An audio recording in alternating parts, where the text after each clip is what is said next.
the course code again is CSS848, course title Principles of Security Practice and Management.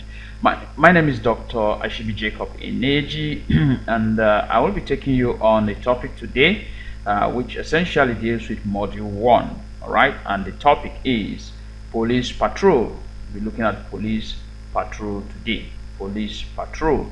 It's in module 1. You'll find it in module 1 of your course material, units 1 to 4. Units 1 to 4. Okay. Before we proceed, let's look at the intended learning outcomes for this topic. At the end of the lesson, you should be able to define the term police patrol. That is a key word there. Again, you should be able to list and explain the typologies of patrol. Okay, the typologies of patrol. You should be able to discuss theoretical issues in police patrol. We'll be looking at that. Then finally, you should be able to analyze police patrol and crime prevention. All right, police patrol and crime prevention. So without wasting of much time, let's go straight to look at the concept of police patrol. What actually is police patrol? What do we understand by the term police patrol? There's an image here just to depict police patrol, that there's a police officer and there's a van, police vehicle right there. So police patrol, by simple terms, all right, by ordinary terms, it is to go around and see that things are in order in a given area and watch out for criminals. Okay, and watch out for criminals. Now, it is the duty of the police officers or the law enforcement officers to go around, all right, just to be sure that things are in order in a specific area and watch out for criminals. This exercise is what is termed police patrol. When the police officers go around ensuring that sorry, let me take off this. Okay, ensuring that everything is okay, nothing has gone wrong, and that everything is in order in a particular area. Okay, and also trying to see if there are potential criminals. That exercise is termed police patrol. Police patrol. Okay. The key words in this definition are going around, all right, to go around, see that things are in order. Things are in order. In a given area, patrol is not on every area, all right. There are hot spots where patrols are usually done. Also to watch out for potential criminals, those who may likely, okay. Right, for people who may likely commit crimes. All right, having taken that definition, let's look at the purpose of police patrol. Why police patrol? Why is it important to have police patrol? One, it is for the protection of life and property. Of course, this is the general responsibility of the law enforcement agencies, all right, to protect life and property. And of course, police patrol is to protect life and property.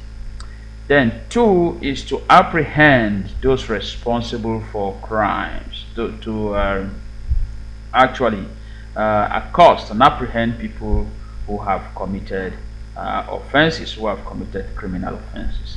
It is the essence of a police patrol to ensure that those people are brought to book, that they are prosecuted.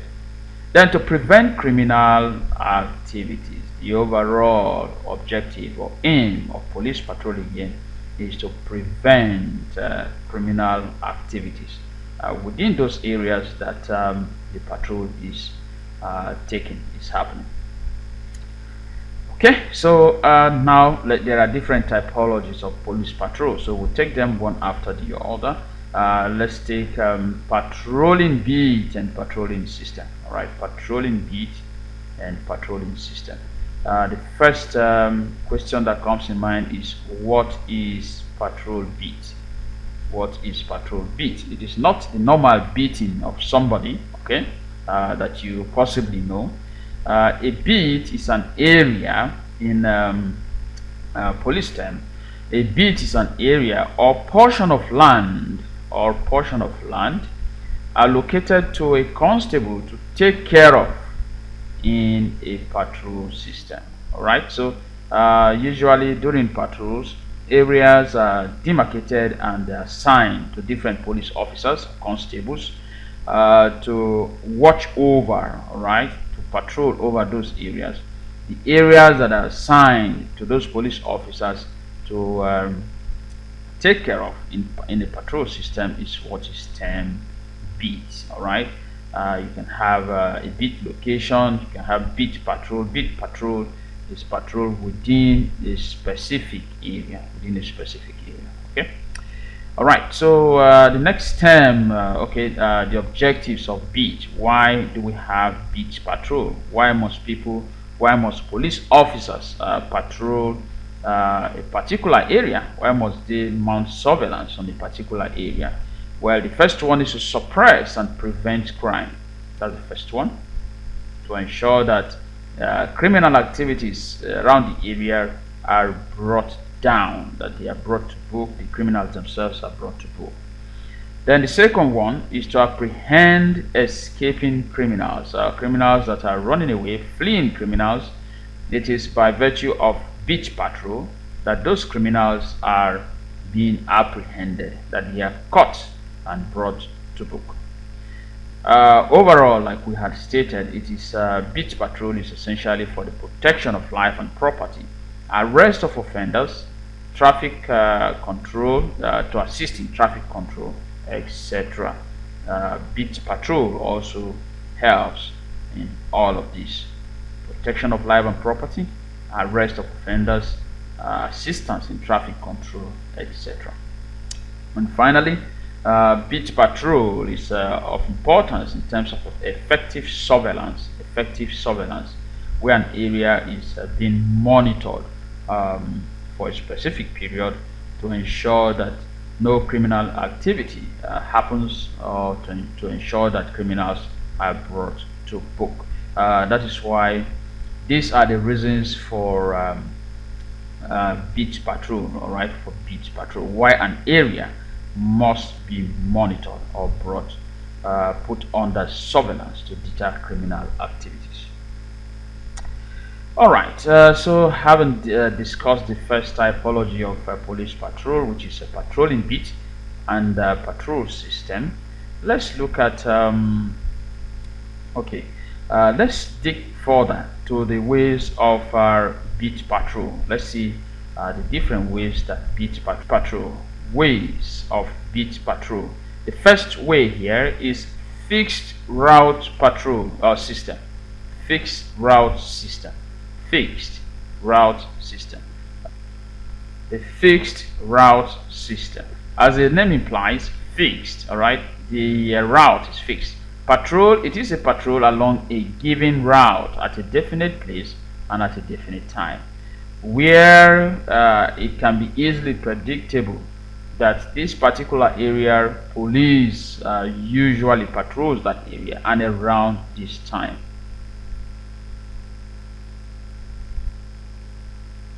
That type of patrol is called fixed route patrol, where the schedule of patrols is fixed and at a particular time. Okay, the schedule is fixed and the time of that schedule is also fixed. Everything is definite. Then we have the semi-discretionary system. The semi-discretionary system is a type of patrol at a certain place and time, but the discretionary patrol with no fixed route. Now, there is no fixed route, and of course the patrol officer has the discretion to choose where and when to patrol. In this type of patrol, the patrol officer has a discretion. Nothing is fixed, so it is highly unpredictable. Whereas the fixed route system is predictable. People get to know when and where patrols will happen. But on the semi-discretionary system, the patrol officer has the discretion to choose where and when to conduct the patrol.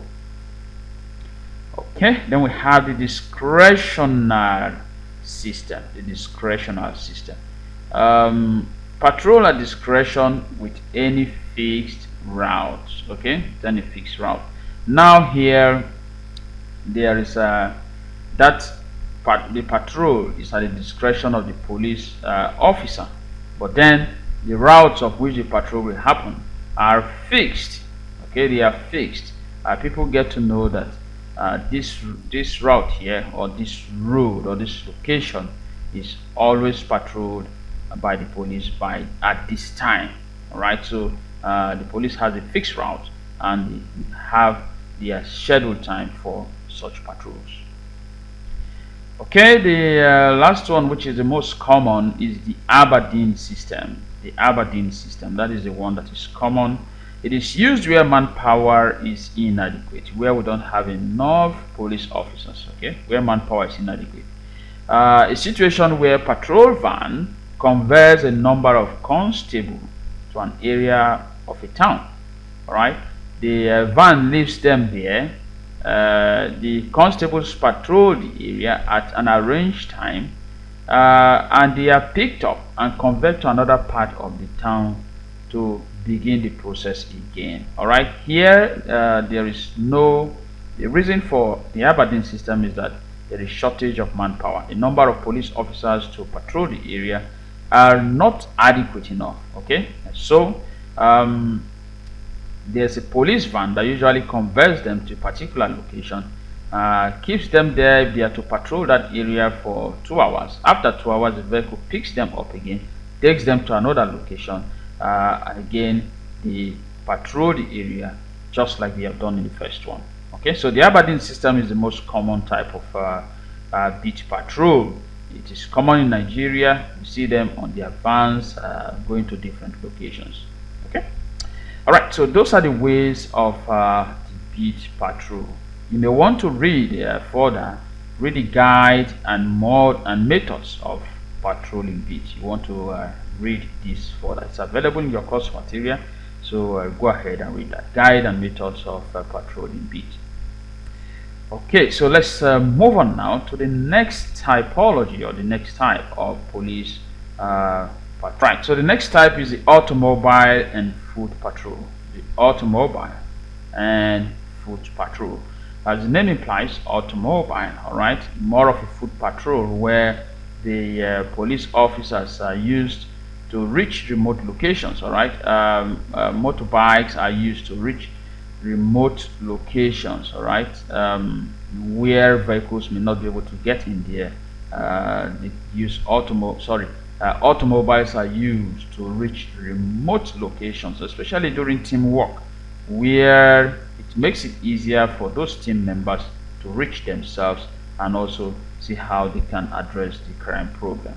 Police officers patrol an area or community as a team within a reasonable time. All right, so they move together, patrol a particular area within a specific time frame. The difference here is that they use a vehicle, or whether it's a bike or a car, whatever they have to use to make sure that they are mobile. All right, they are mobile. I was saying that the officers, all right, the patrol officers have to be they are mobile. All right, so they can reach remote locations and see how they can combat crime. Okay, police officers patrol an area or community as a team with reasonable time. All right, they have time of specified schedule to patrol the area. As you can see, this image here, they're in a vehicle, and this vehicle is conveying them to a particular area of patrol. Right, team members are usually armed. They're usually armed. You can see them with guns, and those ammunitions are also left in the car. They're usually put inside the car, enough of them in the car so it will be adequate for them to combat crime. Okay, they are equipped with communication gadgets. Most times they use walkie-talkie because they operate as a team. Right, it's not just a one-man squad. They operate as a team, so they need this communication gadget in order to be able to communicate freely. A walkie-talkie is an example of that. Right, so the patrol vehicles are used for protection against criminals, harsh weather, and also pursuit of fleeing offenders. Usually, the criminals may want to attack them. The vehicle is used to shield them, to protect them. Then also the weather in some places is usually harsh enough, and so the vehicle gives them that shade. Then the vehicle ultimately is used to pursue and apprehend fleeing offenders. All right. Okay, now let's move ahead. Let's see the road block. All right, the road block type of patrol. The road block. You are already familiar with what road block means. Okay, if you're not, look at this picture. You can see that the road here is already blocked, and there is an officer here talking to the driver. Okay, now what is a roadblock? A roadblock in police parlance is a deliberate obstruction. You can see the term underlined there is a deliberate obstruction. These are the obstructions right here. Okay, or impediment placed on the road, public place, or highways to prevent free movement of people and vehicles out of a place unchecked. Now, the essence of roadblocks is to check users of that road. Okay, to check. So to prevent free movement of people and vehicles out of a place unchecked in order to prevent and detect crime. Okay, so once roadblocks are mounted, usually it is to check commuters, users of that road, to ensure that criminal elements are brought to book. There are different types of roadblocks. We have the permanent roadblock, the emergency roadblock, the systematic roadblocks. All right, all of these are available in your study material. The permanent roadblock, as the name implies, is a roadblock that is not you can shift it. It is always there. All right, the equipment of the roadblock is always around that specific location for officers to be able to easily access them. The emergency roadblocks, the name implies again, are roadblocks that are accidental to apprehend a criminal. It's an emergency situation where the roads just have to be blocked for stop and search. Okay, stop and search. Then the systematic roadblock again is very close to the emergency roadblock, but then it is a roadblock ultimately again targeted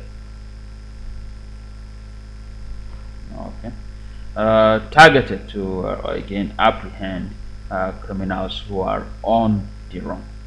All right, let me not bore you too much with that. You can also find more in your study material about these types of roadblocks. Okay, so we are done with half of the first aspect of this lesson, and so I am going to leave you with a class activity for you to do on your own. Take it personal. Just try and ensure that you understand these questions. What is police patrol? We have defined that already. We have been able to explain that, so you should attempt it on your own. Then enumerate the purpose of police patrol. I'm sure you should be able to do that. Why police patrol? We have done that. List and explain the typology of police patrol. That is what we just finished right now. 3 of them. You should again also be able to list them on your own and explain them. All right, so while I just hope you have taken a screenshot of this, let's move on to the next aspect of this lesson: models of assigning patrol officers. How are patrol officers being assigned? What are the models? What are the type of structures on ground to assign patrol officers? The first one is the traditional model. The traditional model. The traditional model. The patrol officer responds to the scene. Now, in this type of model, it's expected that the patrol officer responds to the scene, takes the initial report, performs some degree of investigation, and forward the case to the investigation department. Now, it is not the patrol officer that takes the final decision. All right. After gathering some basic information, at the end, the patrol officer has to forward that case to the investigation department. The second one is the expanded patrol model. The expanded patrol model. Simply, the patrol officer performs some level of investigation investigative duties based on departmental policy. All right, the operation here of the patrol officer is strictly on departmental policy. The patrol officer is not allowed to take discretionary measures here, so he has to work strictly based on departmental policy. Okay, let's move on to the next one. Let's look at the theoretical issues in police patrol. Theoretical issues in police patrol. There are different theories that addresses police patrol. Different theories that take note that addresses police patrol. But the first one we are going to take here is the theory of patrol scheduling. Patrol scheduling. Almost all of the theories themselves are very more specific that police patrol should be done as random as possible. In fact, the key word is that police patrol should be very unpredictable. Okay, very unpredictable. The patrol scheduling theory is developed by Park in 1980. Park 1980. The general thesis of the theory, the main point, all right, the fact of the theory. We said the thesis of the theory is that patrol routes and schedules of police vehicles should be as random as possible. All right, it should not be predictable. It shouldn't be something that the criminals themselves will be able to predict when the patrol will be done and where it will be done. Again, there's the advantage of space-time coincidence. Space-time coincidence that since patrol should be done as random as possible, it will give room for police officers or the patrol officers to be able to catch up with some criminal activities at the same time that they are engaging on that patrol. So that coincidence is likely going to happen.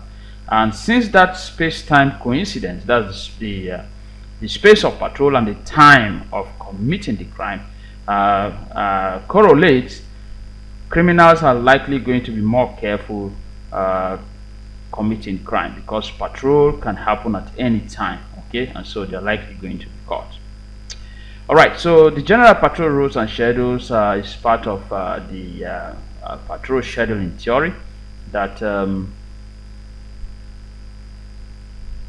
theory suggests that there should be effort should be made towards generating patrol routes and schedules, okay, and also developing patrol requirement procedures. All right, so these are the basic elements of that theory. Essentially, the main point, the main thesis of the theory is that patrol routes and schedules of police vehicles should be done as random as possible. As random as possible. The advantage of that is that it will give room for police officers to quickly apprehend certain crimes and criminals. Okay, that's a space-time coincidence.